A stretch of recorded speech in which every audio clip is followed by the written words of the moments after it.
Bismillahirrahmanirrahim. Assalamualaikum warahmatullahi wabarakatuh.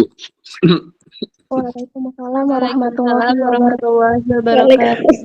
Waalaikumsalam warahmatullahi wabarakatuh. Alhamdulillahilladzi arsala rasulahu bil huda wa dinil haqq liyudhhira 'ala ad-dini kullihi wa kafa billahi shahida. Asyhadu an la ilaha illallah wahdahu la syarika lah wa asyhadu anna sayyidana wa Muhammadan abduhu wa rasuluhu la nabiyya wa rasula ba'dah. Qala Allah ta'ala fi kitabihil karim wa huwa asdaqul qailin. A'udzu billahi minasyaitonir rajim. Bismillahirrahmanirrahim. Ya ayyuhalladzina amanu taqullaha haqqa tuqatih wa la tamutunna illa wa antum muslimun. Wa qala Rasulullah sallallahu alaihi wasallam khairukum man ta'allama al-Qur'ana wa 'allamah. Shadaqallahul azim wa sadaqa Rasulullah sallallahu alaihi wasallam wa nahnu ala dzalika minasyakirin wa dzakirin amin ya rabbal alamin. Puji syukur kita panjatkan kehadirat Allah Subhanahu wa taala yang telah memberikan kita itu banyak nikmat. Nikmat iman, nikmat Islam, nikmat ihsan, nikmat semangat untuk menuntut ilmu. Apa itu menuntut ilmu? Apa yang perlu kita tuntut dari ilmu itu? Mindset itu terlahirkan karena sering kita tuntut. Mindset itu adalah kerangka berpikir yang terus memiliki objektif apa yang ia menjadi sandaran atas pikirannya. Mindset itu terlahirkan karena kita tuntut. Mindset juga bisa lahir karena mungkin kita sering memikirkan hal dan akhirnya kita harus punya mindset arah. Mindset juga bisa disebut dengan arah. Arahan dalam berpikir, fuad untuk mengontrol hati dan pikiran, maka itu bisa disebut juga mindset. Kita dituntut, dipaksa ketika memang ada orang yang dewasa sebelum usianya karena mindsetnya sering untuk dipaksa berpikir. Mindsetnya ini terus ditekan sehingga di waktu itu dia belum waktunya untuk memikirkan itu, dia udah mentok banget. Akhirnya dia mau nggak mau putuskan apa keputusannya. Itulah yang membuat kita itu diangkat derajatnya karena apa? Tekanan yang Allah berikan terhadap pikiran kita. Nggak pikiran aja, tapi termasuk dengan mindset. Mindset itu cerdik dia. Mindset itu harus cerdik, apalagi anak muda. Makanya penyakit orang tua ketika nanti udah pikun, itu mindsetnya hancur. Kalau orang mindset pasti refleksnya nunjuk ini, mindsetnya. Seolah-olah mindset itu pikiran, bukan. Mindset termasuk dari pikiran. Cuma mindset itu bukan pikiran yang dimana kita pikirkan. Tapi pikiran yang sudah ada, tetapi kita arahkan. Itu baru disebut dengan mindset.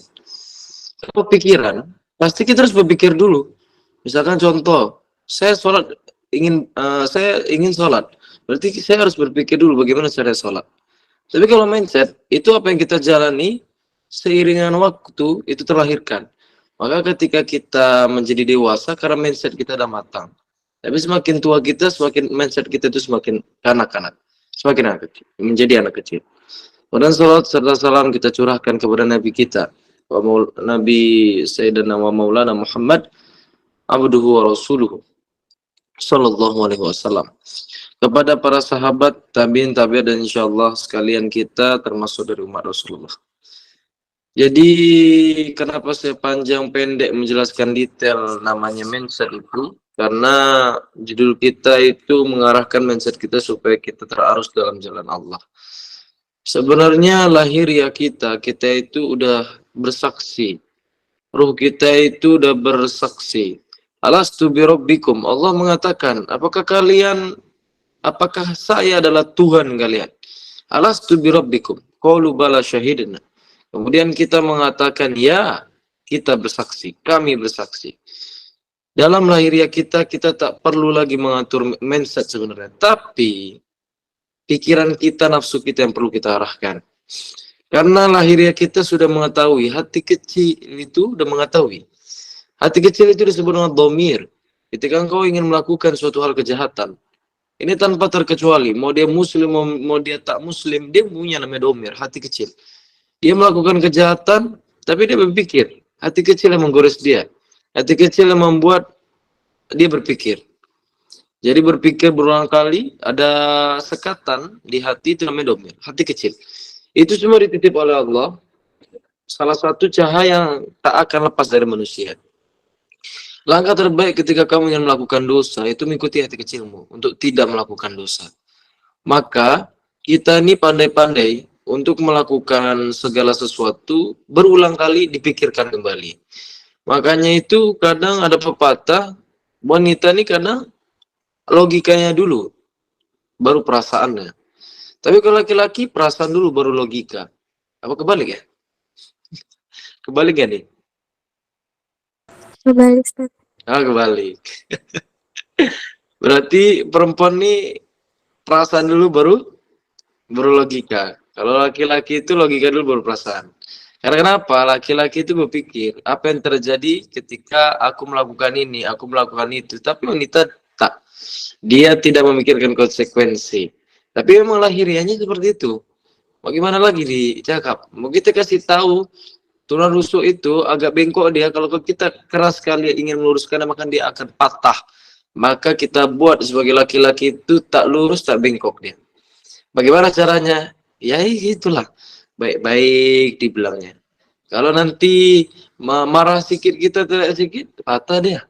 Kalau kita lembut, maka terlalu bengkok. Maka kita arahkan dengan segala sesuatu hal yang dengan baik. Kadang ada juga orang-orang tuh main KDRT segala macam. Tak seperti itu sepertinya. Sebenarnya.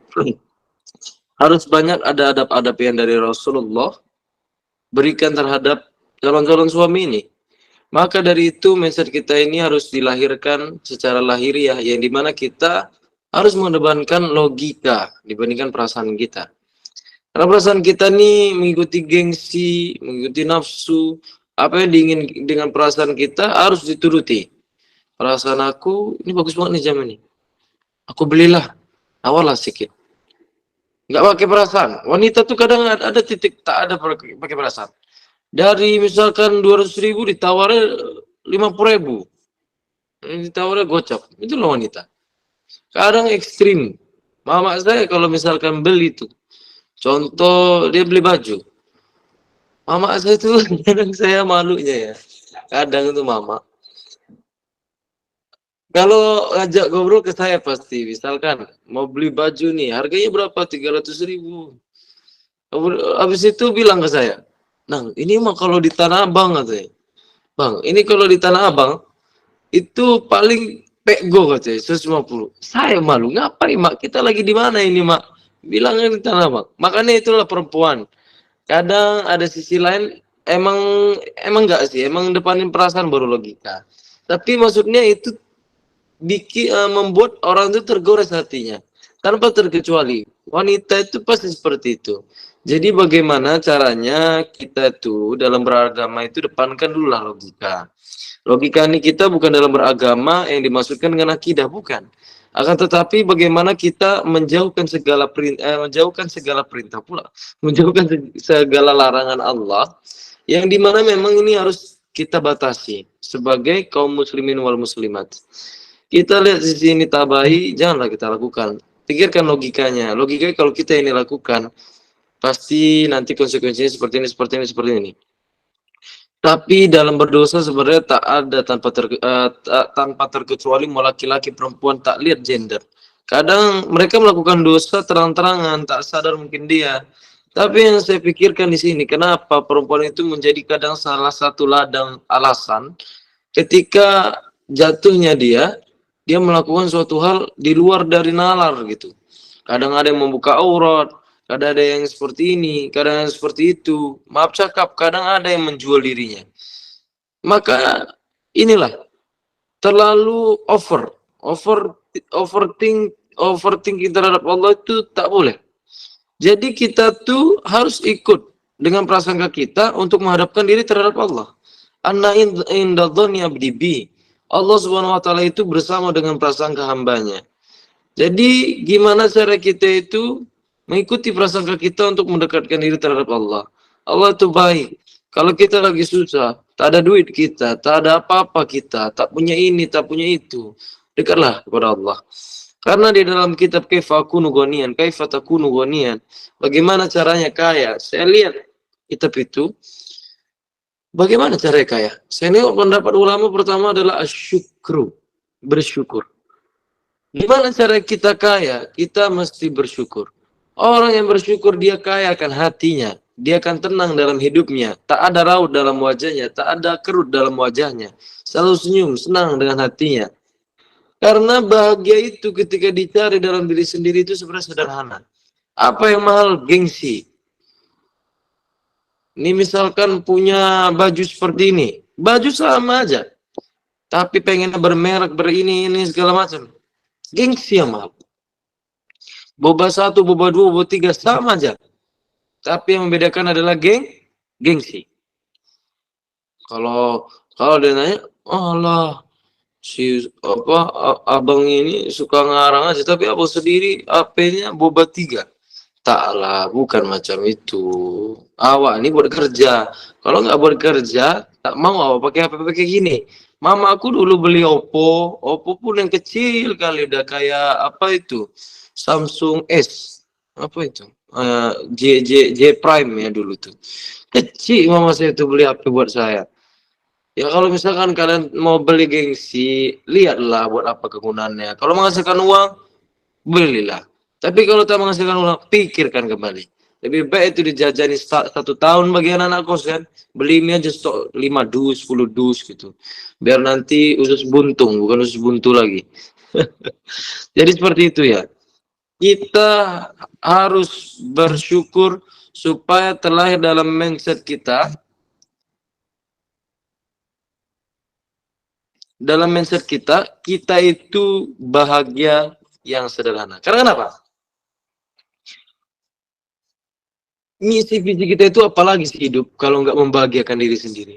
Kalian memusingkan diri sendiri. Pusing kalian yang buat. Apa-apa kalian yang buat. Rusak hati kita sama seseorang, patahnya hati kita sama seseorang, cemburu nengok dia. Kan nggak ada orang berusaha untuk buat kau tuh cemburu. Kau aja.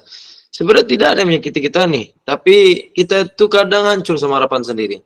Sebenarnya tidak ada yang menyakiti kamu itu hancur dengan harapanmu sendiri.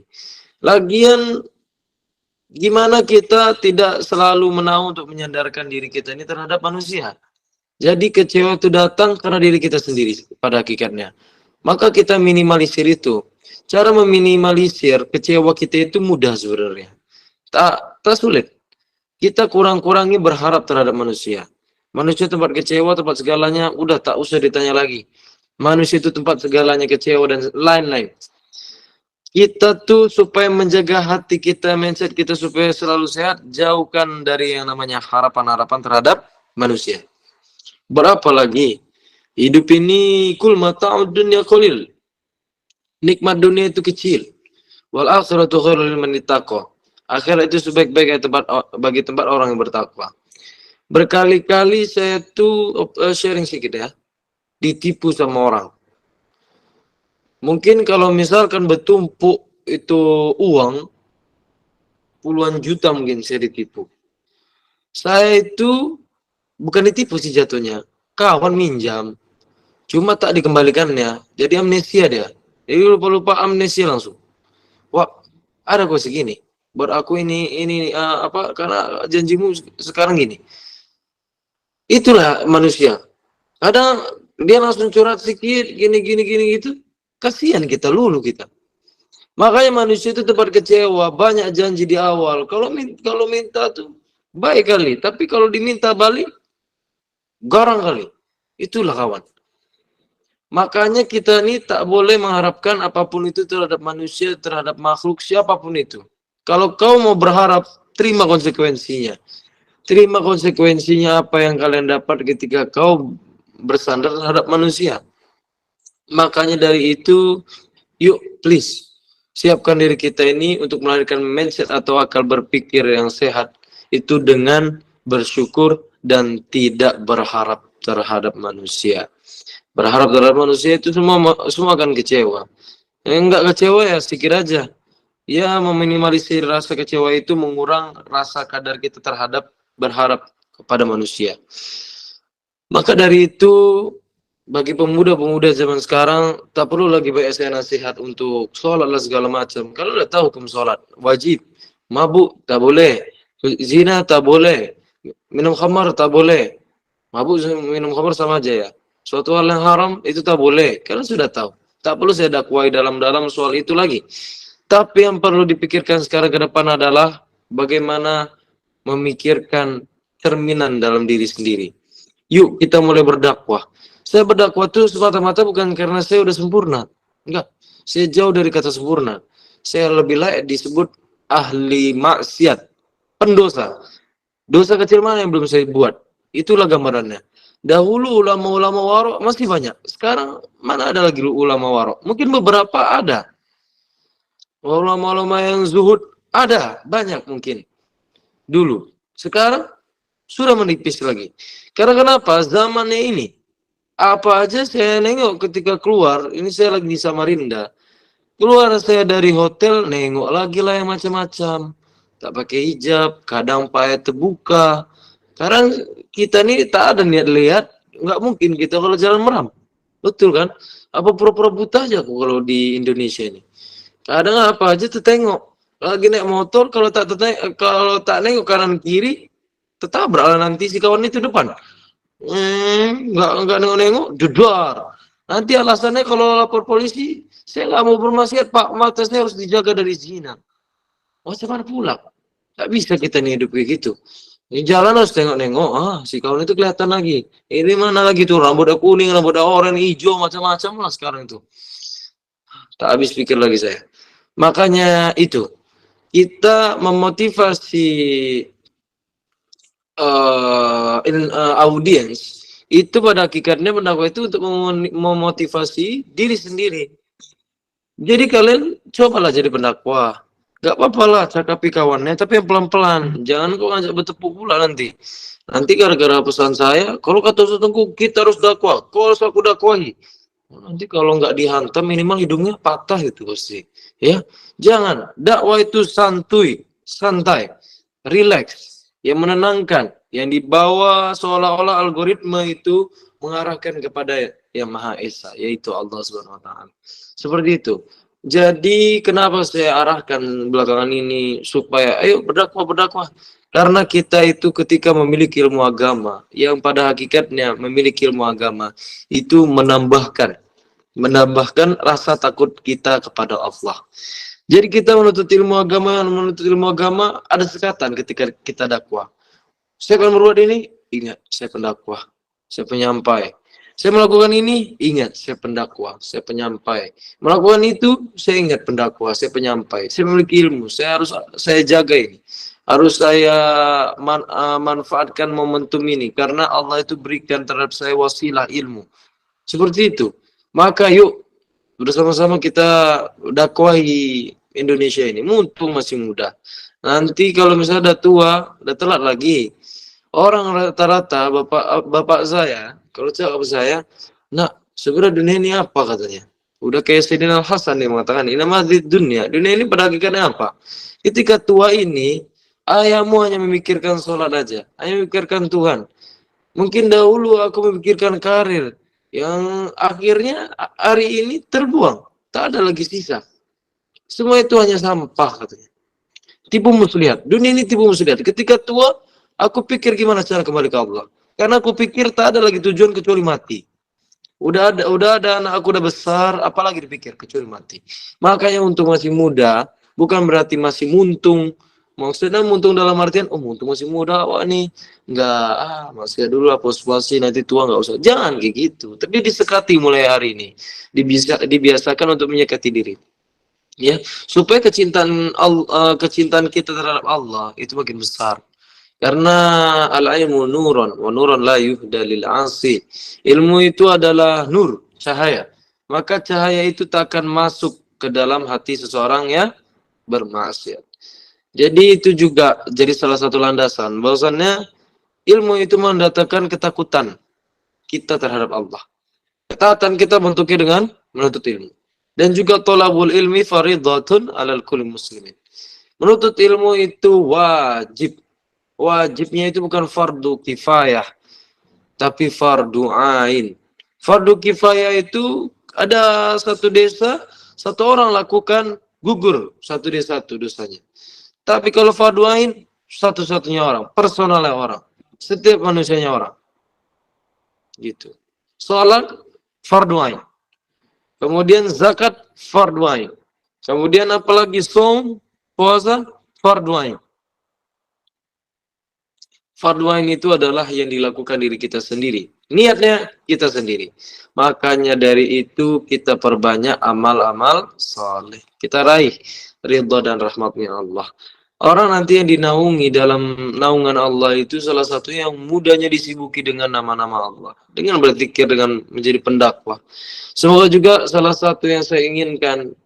Saya tak pernah untuk berpikir mendapat popularitas sampai sekarang ini. Tapi mungkin ini hidayah, hadiah dan hidayah dan inayah dari Allah yang diberikan terhadap saya. Akhirnya lingkup saya luas untuk berdakwah. Syukur alhamdulillah.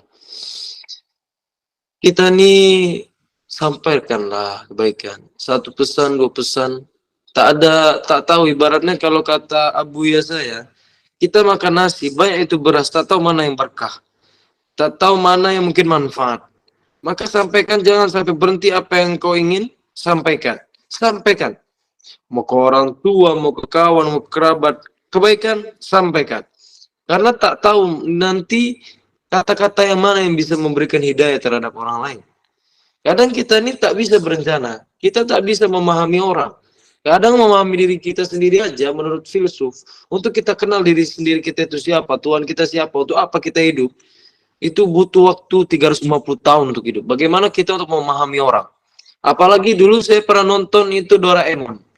Jadi Doraemon itu ceritanya Nobita nih ingin baca si Sakura. Tahu kan? Sakura itu yang perempuan. Itu sebenarnya saya nggak nonton di film ya. Cuma nonton di cuplikan di TikTok. Tapi ini masuk akal. Untuk memahami perempuan, Doraemon kan buat alat tuh. Biasanya alat-alat tuh dari kantong ajaibnya.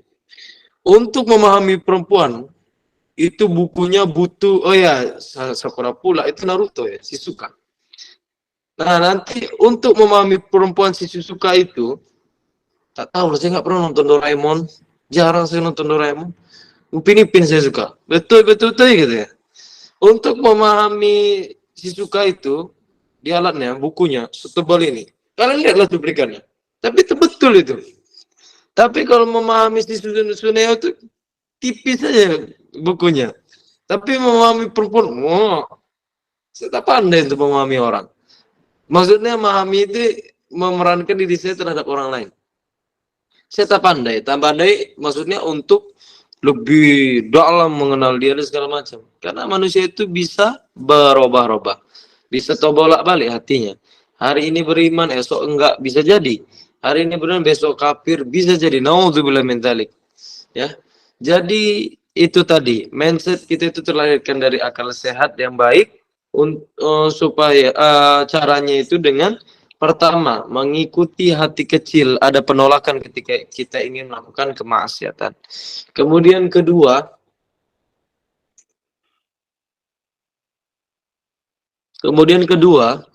itu sering-seringlah untuk bersyukur. Ketiga terakhir tadi adalah menambah ilmu untuk menambah ketakutan kita terhadap Allah. Syukur alhamdulillah, ilmu ini sangat penting bagi kita. Mungkin sepele, tapi ilmu itu akan dituntut nanti di hadapan Allah. Kau sholatmu bagaimana? Kau beribadahmu gimana? Nanti ditanya oleh Allah. Kalau boleh saya jujur, saya ini lagi di Samarinda.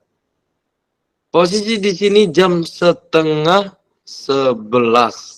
Di sana masih 9:30 lagi. Wah, rasanya pedas sekali mata. Maaf ya kalau ngomong saya rada ngalor ngidul. Pedas sekali mataku ya Allah. Tadi tapi saya semangat loh untuk bicara. Kadang kalau kalian lihatlah di TikTokku kalau misalkan buat konten, itu matanya senyap-senyap. Ini abang ini mabuk katanya. Ada yang komen gitu. La ilaha illallah. Bisa nggak mabuk aku? Padahal aku itu emang kalau misalkan buat konten itu sebelum tidur ini. Kalau nggak sebelum tidur, bangun salat tahajud. Kalau nggak bangun salat subuh. Itu pasti aku buat konten. Karena menurut aku berbicara ngantuk tuh enak. Kacau. Berbicara ngantuk tuh kayak enak. Enak aja ngikutin naluri. Astagfirullahaladzim. Ampunilah hamba ya Allah. Astagfirullahaladzim. Apa yang kita lakukan hari ini, maka itu sebuah langkah atau cerita kisah kehidupan bagi kita. Pencetak dari kisah-kisah kehidupan kita nih, siapa lagi kalau bukan kita. Maka negara ini, negeri ini akan terbentuk atau akan terjadi atau akan bagaimana ke depannya, itu dilihat dari pemudanya. Dahulu di Andalusia ini Spanyol. Andalusia ini Spanyol. Salah satu yang sudah diislamkan pada zaman bukan khilafah, tapi pada zaman apa itu? Al-Fatih ya? Masih kerajaan. Ketika itu pemudanya sering mabuk, banyak yang lalai. Banyak yang mabuk, banyak yang lalai dia. Banyak juga yang lalai-lalai. Ulamanya sikit aja. Tapi banyak ulama-ulama pencetak buku dulu. Jadi singkat cerita, karena lalainya pemuda ketika di sana itu, akhirnya ada kekaisaran yang merebut kembali Andalusia. Direbut kembali. Sampai karena pemudanya lalai itu, kalau kalian tahu, darah itu semata kaki. Jadi jalan itu darah semata kaki. Dan air sungai itu, air laut itu penuh dengan tinta.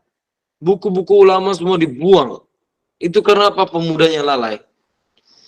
Makanya betul kata Soekarno, berikanlah aku 10 pemuda, maka aku akan guncangkan dunia. Betul. Saking pentingnya pemuda dalam kehidupan ini, dalam negara ini, dalam kedaulatan ini, dalam bangsa ini, dalam suku ini. Saking pentingnya pemuda. Jangan kalian itu udah jiper itu bahasanya pesimis.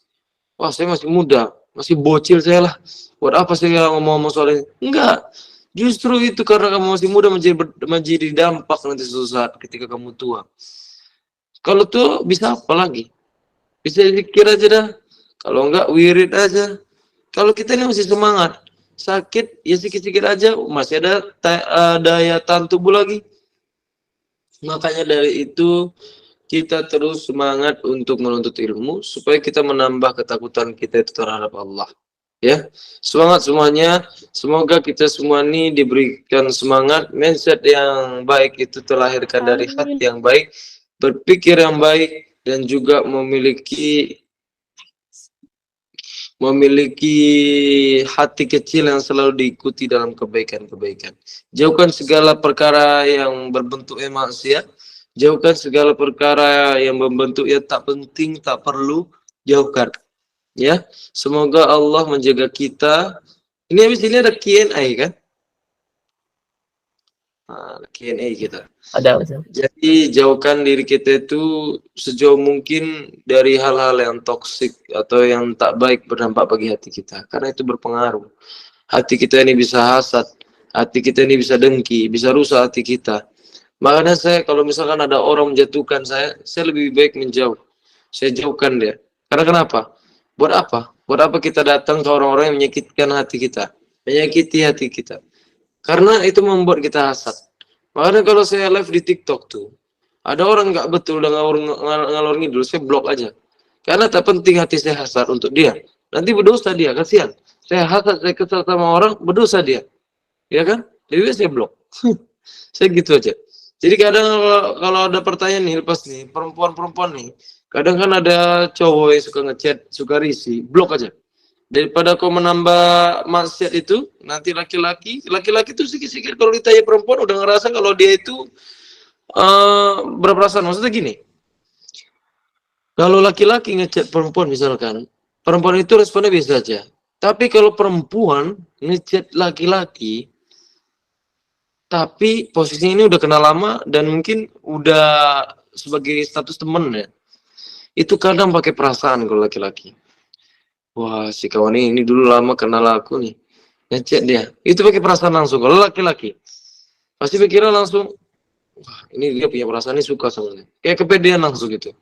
Tapi kalau perempuan tak, maka itulah. Maksud saya, jaga itu supaya kita tak buat gores hati orang.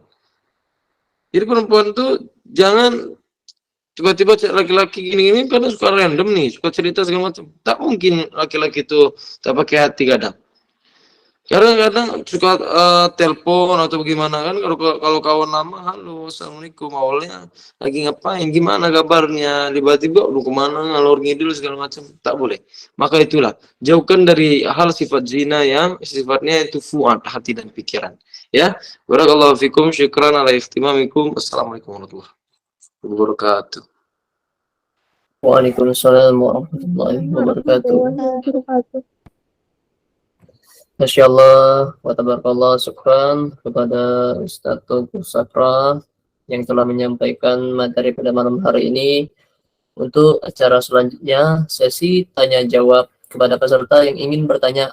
Saya persilakan untuk on mic atau menuliskan pertanyaan di room chat. Tafadhol.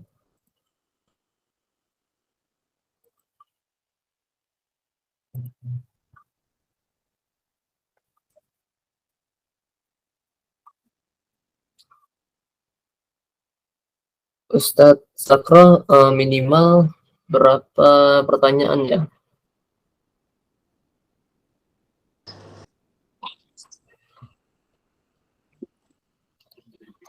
Ini mungkin sekitar berapa menit ya?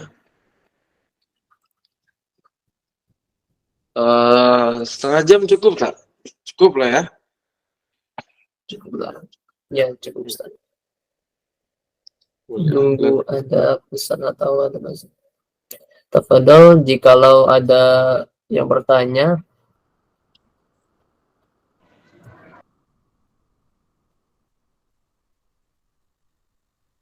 tafadhol teman-teman semuanya, ada yang bertanya.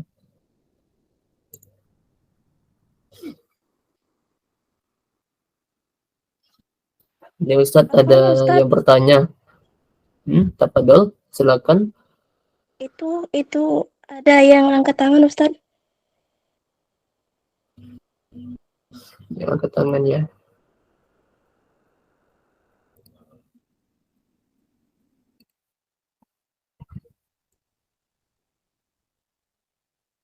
Baik, silakan Isda Nur Aini untuk membicarakan untuk pertanyaannya, silakan. Tafadhol. Baik Ustadz, terima kasih. Assalamualaikum warahmatullahi wabarakatuh. Waalaikumsalam warahmatullahi wabarakatuh. Izin tanya nih Ustadz, misalnya kan Ya. kita ini udah tahu kan kalau berharap kepada manusia itu memang menyakitkan, tapi nggak tahu kadang-kadang kita sebagai manusia ini masih aja berharap gitu kepada manusia gitu. Terus kita seolah-olah kayak percaya gitu sama manusia daripada sama Tuhannya. Terus itu pertanyaan yang pertama. Yang kedua, maaf agak di luar materi, boleh start? Boleh. Ahlan. Ini itu kan setahu Ana tuh yang kemarin bahasannya, bukankah ketika kita berbuat dosa, lalu kita itu bertaubat, bukankah nantinya dosa itu akan diampuni terus akan diganti dengan yang baik-baik gitu kan ya yang kemarin. Nah, terus pertanyaan kami ini, misalnya dulu itu kita pernah melakukan dosa yang besar. Apakah seandainya pas kita sudah bertaubat, apakah dosa itu nanti akan dimintai pertanggungjawaban lagi di hadapan Allah Subhanahu wa taala? Sedangkan kita ini sudah bertaubat gitu, Ustaz. Soalnya masih ketar-ketir aja gitu. Takutnya kita ini masih ada minta dipertanggungjawabkan lagi. Terus padahal kita tuh udah nggak mau lagi ngulangi kesalahan-kesalahan yang pernah kita lakukan dulu. Mungkin hanya itu Ustaz, cuma dua doang, cuma dua maksudnya. Miring. Assalamualaikum warahmatullahi wabarakatuh. Oke, insyaallah saya jawab ya. Pertama, kenapa kita nih udah tahu sakit hati kita, berharap sama manusia, tetap aja berharap. Memang udah fitrahnya, al fitrah. Kita ini udah fitrah untuk saling memiliki perasaan. Kadang perasaan ini mendahului akal.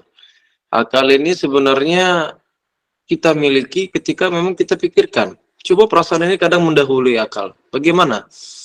Kadang cinta itu rasa sempit kali. Kalau kita suka sama orang, rasa sempit kali. Cuma dia aja dambaran di mata hati aku. Tapi kalau logika, banyak kok miliaran wanita selain dia. Nah, apa dia itu udah buat kau sakit? Laki-laki juga contoh. Laki-laki itu banyak kok.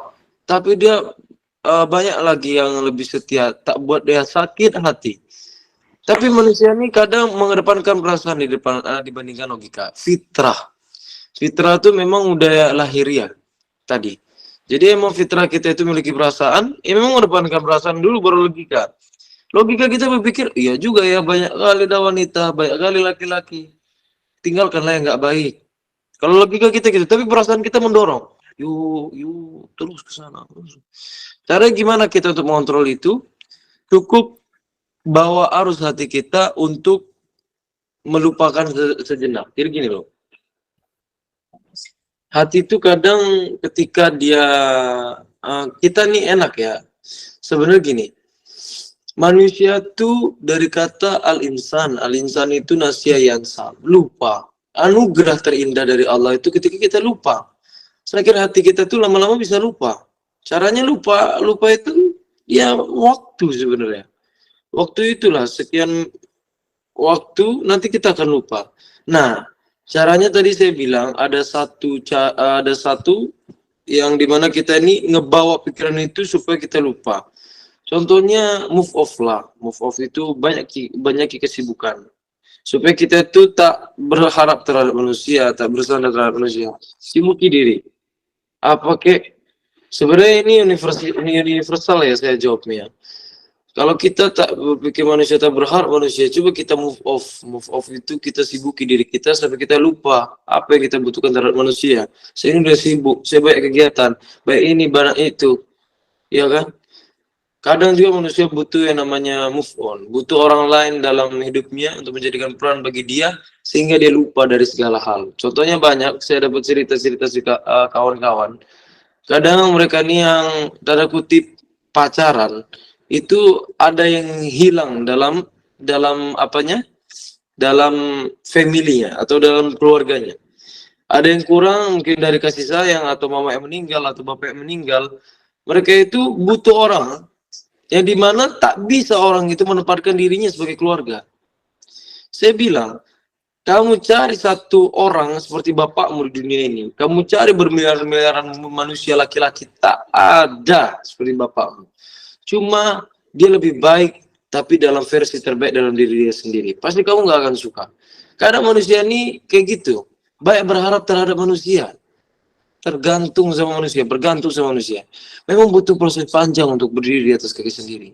Saya itu bertahun-tahun dari kecil mungkin saya itu merantau. Dari kecil badan saya, tubuh saya, itu saya udah merantau. Dan itu sulit. Banyak nangisnya. Saya merasakan nangis 1 tahun tak berhenti saya sholat. Merasakan. Gimana saya doakan mama saya, doakan bapak saya. Ya Allah, tak jumpa saya lama banget ini ya Allah. Gimana caranya jumpa? Itu juga saya rasakan dulu. Jadi butuh proses, butuh pembiasaan. Itu tadi. Makanya saya sharing karena saya merasakan.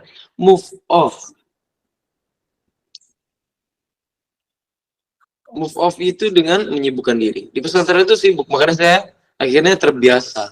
Membiasakan diri sendiri. Supaya kita tak terbiasa untuk bersandar terhadap orang lain, berharap terhadap orang lain, biasakan untuk hidup dengan kegiatannya sendiri gitu. Kayak saya aja, saya itu kadang kalau mengisi di luar ya kadang diambil, kadang enggak. Kadang gimana saya tuh ingin dakwanya di mana, kadang pengen keluar kota saya ambillah ke keluar kota. Kalau pengen di pesantren dulu saya ngajar pesantren aja dulu. Saya sibukannya terus gitu aja, tak habis-habis. Mungkin insya Allah saya itu udah berjanji terhadap Allah mendaulatkan diri itu untuk umat.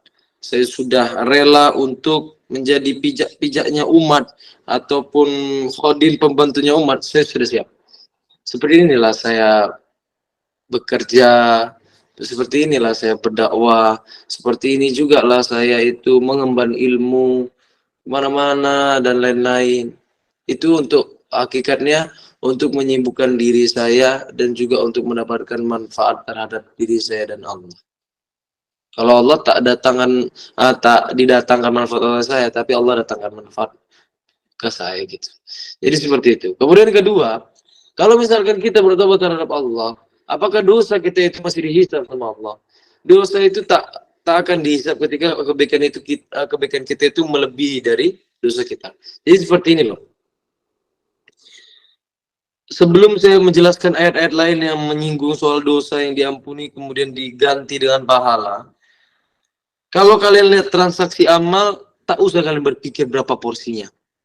Maaf cakap, saya bukan mengajarkan atau maaf cakap, saya bukan mengatakan pemula atau bagaimana. Tapi gini gambarannya. Maaf ya, maaf cakap. Orang pemula, kalau dia ingin beramal, dia pikirkan apa yang ia dapat. Kalau misalkan anak baru bekerja, dia pikirkan ketika bekerja, saya bekerja untuk apa? Gajian. Gajian saya berapa nih kalau saya bekerja? Padahal kalau misalkan kita bekerja terus-menerus, semestinya kan gitu, bekerja terus-menerus sebenarnya tak memikirkan gaji. Tapi memikirkan namanya apa? Pengalaman. Maka ketika kita memiliki pengalaman yang tinggi, kita akan naik derajat tak? Nggak mungkin kita jadi pegawai aja. Kita memiliki pengalaman yang tinggi, maka kita akan naik grade. Kita bisa jadi yang memiliki perusahaan. Seperti itu pun cara beramal. Orang beramal pemula itu, dia berpikir bagaimana amal saya. Ini kalau saya lakukan ini, berapa jumlah amal saya, dan lain-lain. Tapi kita pikir aja beramal cara gimana, kita cari pengalaman untuk beramal, nanti kita kumpulkan amalan-amalan apa nih yang bisa mengampuni dosa, amalan-amalan apa nih hitungannya besar, tapi simpel. Nah itu yang akan mengangkat derajatmu di hadapan Allah. Kemudian cara untuk kita itu diampuni dosa segala macamnya itu dengan bertobat. Taubat nasuha. Ini ada ayatnya di dalam Al-Furqan, surah Al-Furqan. Illa man taba wa amana wa amila amalan salihan fa ulaika yubadilullahu sayyiati hasanat. Mereka yang bertobat, kecuali orang yang bertobat melakukan kebajikan, beriman dia, fa ulaik, mereka itulah yubadilullahu sayyiati hasanat, yang Allah rubah setiap kejahatan dosa-dosanya itu dengan hasanatun, dengan kebaikan berupa dengan pahala.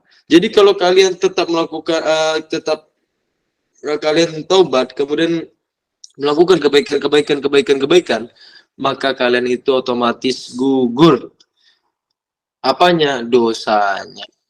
Jadi seperti itu. Apa tugas kita di dunia? Jadi orang baik, banyak buat baik.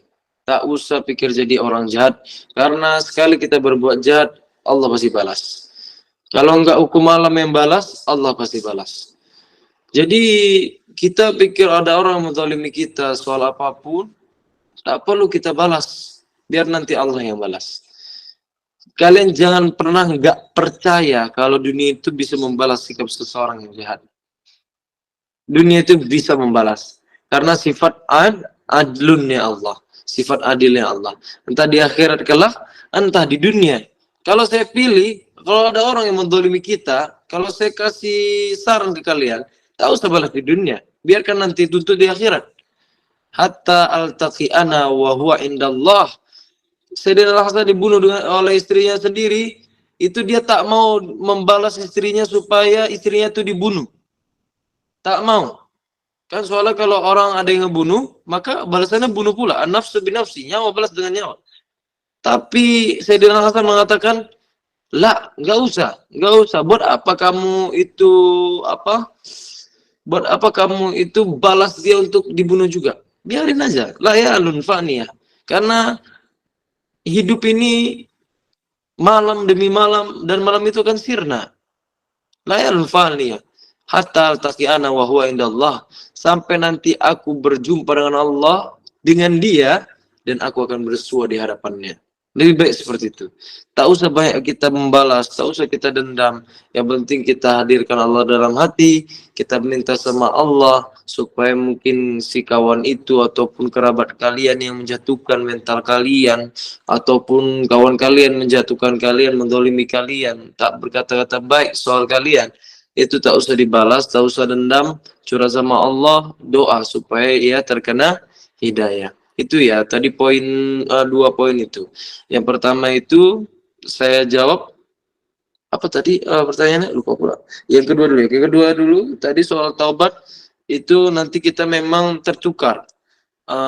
Amal buruk kita, dosa dulu kita ini ketika bertobat sungguh-sungguh itu nanti dengan pahala tertukar dia otomatis. Kemudian yang pertama adalah jangan menaruh pengharapan ke manusia, tapi kalian biasakan diri untuk bisa berdiri di atas kaki sendiri. Tak perlu bergantung terhadap orang lain. Itu aja pesan saya. Barakallahu fikum, wallahu a'lam bishawab.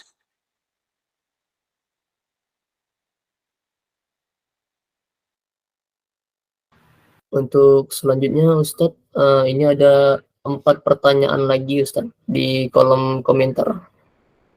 Apakah mau dijawab semua?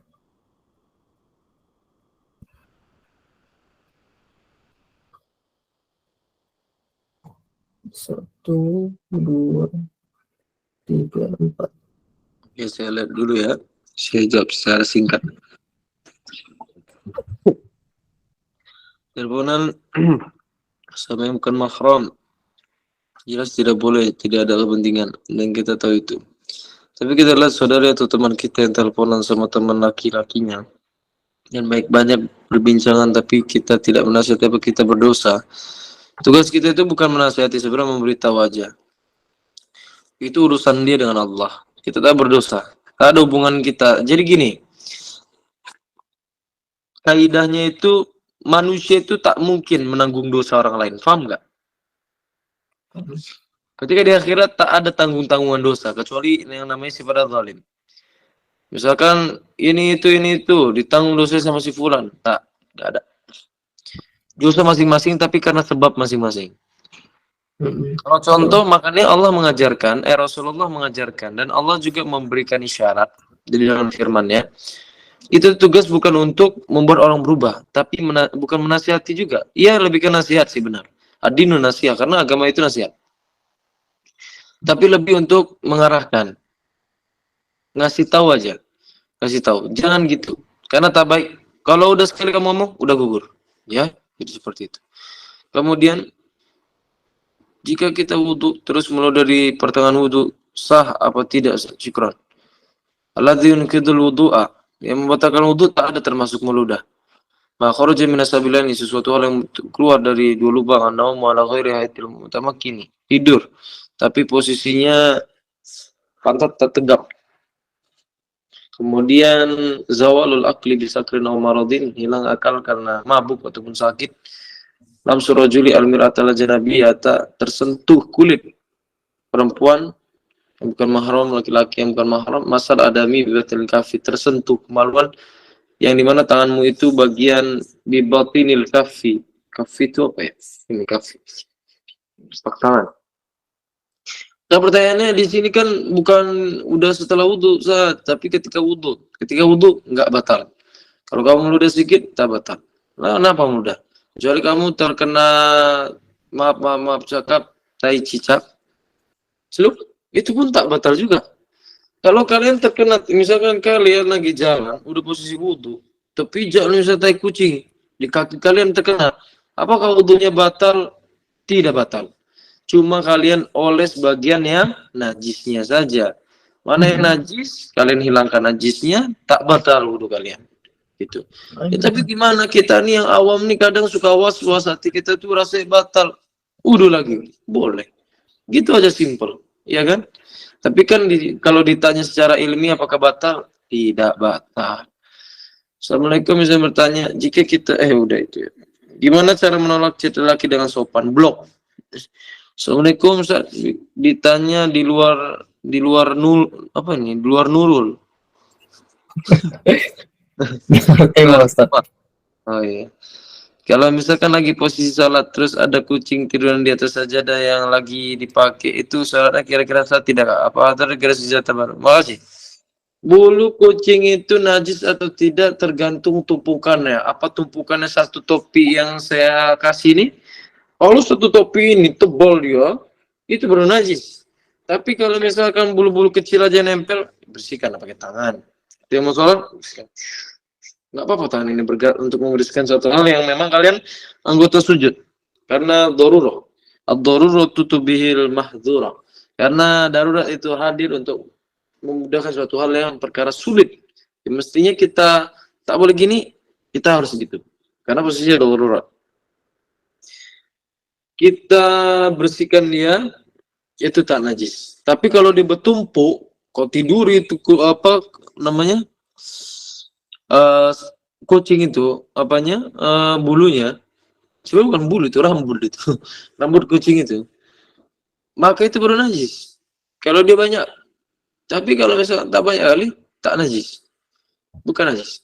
Bisa dihindarkan, bisa dihindarkan. Kecuali kencingnya. Kalau kencingnya tersipat di kakimu, dikencing di kakimu, misalkan kucing yang datang ke mukanamu, kencing di mukanamu. Itulah baru ganti mukananya. Harus diganti wajib. Salatnya itu batal karena sebab kamu terkena najis. Seperti itu. Apalagi nih saya nih? Oh, udah Ini ya. ada yang terlewatkan Ustaz, yang namanya Febi Astimar. Assalamualaikum Ustadz, Ana ingin bertanya, bagaimana cara kita bisa meningkatkan iman, terutama kita yang ingin berhijrah, katanya. Meningkatkan iman itu banyak jumpa dengan orang soleh. Amalan saya supaya saya semangat untuk berdakwah itu banyak jumpa sama orang soleh. Ngeliat dia ke charger iman saya. Ngeliat siapapun charger iman saya. Jangan kalau nengok kawan itu udah 4 rasanya, udah kayak wah, pahit kali nengok dia. Males saya. Udah jauhkan. Jadi kalau kita mau berhijrah nih, baik-baik kita charger iman. Charger iman datanglah majelis ilmu macam ini. Kalau nggak datang majelis ilmu terdekat, habaib dan lain-lain.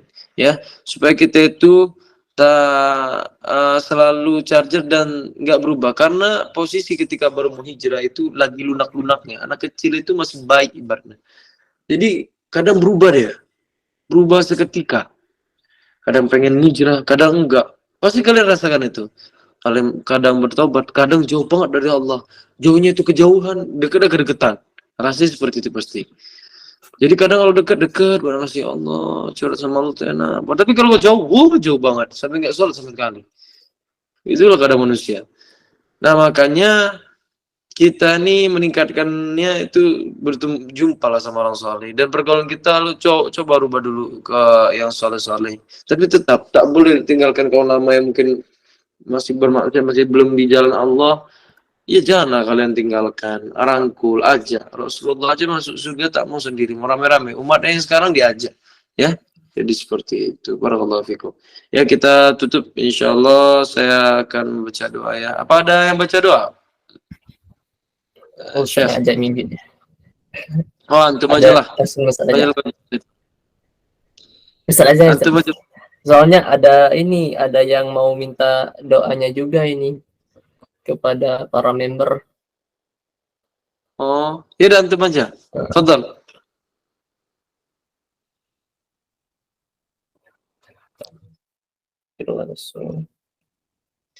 Kalau dari ana kita cukupkan majelis ini dengan kafaratul majelis. Subhanakallahumma wa bihamdika asyhadu an la ilaha illa anta astaghfiruka wa atubu ilaik. Terima kasih semuanya, syukran barakallahu fikum. Doakan saya supaya sehat selalu dan supaya semangat selalu untuk memaparkan ilmu, men-sharing ilmu nih, dan semoga menjadi manfaat buat kita, wasilah kita ini bisa masuk surga sama-sama nanti di yaumil akhir. Amin ya rabbal alamin. Bye-bye semuanya. Assalamualaikum. Waalaikumsalam warahmatullahi wabarakatuh.